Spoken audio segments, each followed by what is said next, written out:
रुपये पलीकडे केरिकस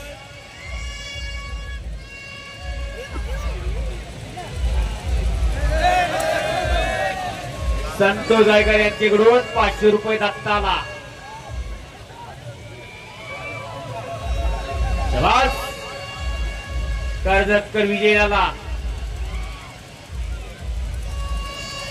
कुस्ती करायचे पैलवान नागेश आणि रणजित.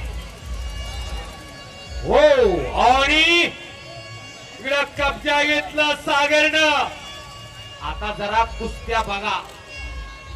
प्रतीक पवार मावल भावाकडनं 500 रुपये दत्ताला. आता जरा कुस्तीवरती बोलू द्या. आणि हिस्सा हिस्सा हो संपलेल्या कुस्तीमध्ये सागर देवकाते गंगावेश कोल्हापूर.